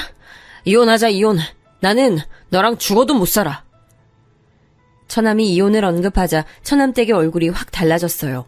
눈을 시퍼렇게 치켜뜨고는 죽어도 이혼은 못한다고 소리를 질렀죠. 옆에서 지켜보는 제가 다 소름이 돋을 정도였어요. 하지만 화가 머리끝까지 난 처남도 만만치 않더군요. 처남은 이런 상황에서 어떻게 같이 살 수 있느냐고 당장 나가라고 소리를 높였어요. 하지만 처남댁은 눈 하나 깜빡하지 않고는 오히려 이 모든 일을 처남 탓으로 돌렸어요. 이게 다 너 때문이야. 그날 내가 너랑 자지만 않았어도 은하만 생기지 않았어도 내가 이렇게 살 사람인 줄 알아? 너 때문이잖아. 처남댁이 고래고래 소리를 지르며 자기 인생을 돌려달라고 말도 안 되는 억지를 부리는 동안 아내는 어머니를 모시고 나가자고 말했어요. 저는 아이들 가방을 어깨에 걸치고는 은하와 준이를 양팔에 안아 올렸죠. 고성이 오가는 모습에 아이들도 잔뜩 겁을 먹은 것 같았어요. 저는 눈 딱 감고 있으면 금방 지나갈 것이라고 말하며 아이들을 꼭 안으며 현관을 나서려는데 갑자기 처남댁이 은하를 부르며 달려들었어요. 다행스럽게도 더 가까이에 있던 처남이 빠르게 그녀의 팔을 낚아챘죠. 내 새끼 데리고 어딜 가? 아내는 처남댁을 싸늘하게 노려보며 말했어요. 네 말대로 네 인생을 망친 게 은하랑 내 동생 아니야? 너 이번 일 깔끔하게 정리해. 그때까지 어머니랑 은하는 우리가 데리고 있을 테니까. 누나, 고마워. 죄송해요, 엄마. 감사합니다, 매형. 우리는 길길이 날뛰는 처남댁을 뒤로하고 집을 나섰습니다. 지방으로 내려가는 차 안은 조용했어요. 아이들은 많이 놀랐는지 차를 타자마자 잠들었죠. 어머니께서는 무슨 죄인이 되신 듯이 고개를 푹 숙이고는 양쪽으로 자신에게 기댄 손주들의 손을 잡고 계셨어요. 그 모습을 보는데 착잡한 기분이 들더군요.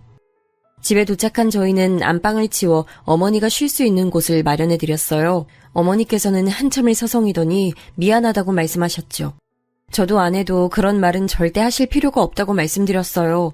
저는 어머니께 돈 문제는 얼마나 해결이 되는지 물었어요. 망설이시던 어머니께서는 날랐던 지인이 사기죄로 잡혀서 곧 돈을 일부 돌려받을 수 있을 것 같다고 하더라고요. 정말 다행이네요. 그럼 어머니 더 이상 신경 쓰실 일도 없겠어요. 내가 이 서방 볼 면목이 없어. 또 그런 말 하신다. 저 자꾸 그렇게 말씀하시면 섭섭해요. 저는 무거워진 분위기를 좀 바꿔보려고 일부러 밝게 말씀드렸어요. 아내 역시 괜찮다고 다 좋아질 것이라고 말하면서 한동안은 이모님 부를 필요 없어서 돈 굳었다고 장난스럽게 말했죠. 어머니께서는 저희 부부의 반응에 어처구니 없다는 웃음을 보이셨어요. 그렇게 저희는 네 식구로 새 출발을 시작했어요. 얼마 지나지 않아서 아내의 뱃속에 작은 생명이 있다는 것도 알게 됐죠. 아내는 이번에야말로 꼭 딸이었으면 좋겠다고 말하더군요. 그렇게 우리 식구들이 평화를 찾아갈 동안 처남은 무척이나 바쁘게 시간을 보냈어요. 은하를 보러 몇 번 내려오긴 했지만 처남댁과의 이혼이 뜻대로 쉽게 진행되는 것은 아닌 모양이더라고요.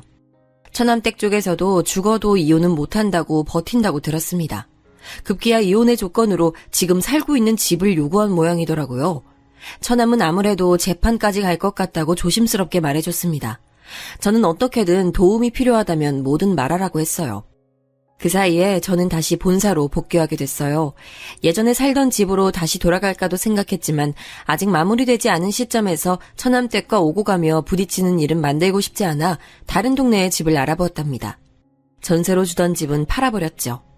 다시 올라간다는 말에 어머님께서는 많이 불안해하셨지만 이내 다른 동네라는 사실에 안도하시는 눈치였어요. 말씀은 안 하셨지만 처남댁과의 일이 마음의 상처로 남은 것 같았습니다. 저희 부부는 더 이상은 어머니께서 마음 다치는 일 없이 오랫동안 우리와 함께하기를 바라면서 처남의 이혼이 빨리 해결되길 바랐어요. 그렇게 몇 달이 더 지나고 아내는 소원처럼 어여쁜 딸을 출산했어요. 어머니께서는 새로 태어난 생명에 무척이나 기뻐하셨죠. 이 아기가 복덩이인지 때마침 처남의 이혼 소송도 승소로 판결이 났어요. 양육권도 친권도 모두 처남이 가지는 것으로 얘기가 된 것은 물론 접근 금지 처분도 받아냈죠.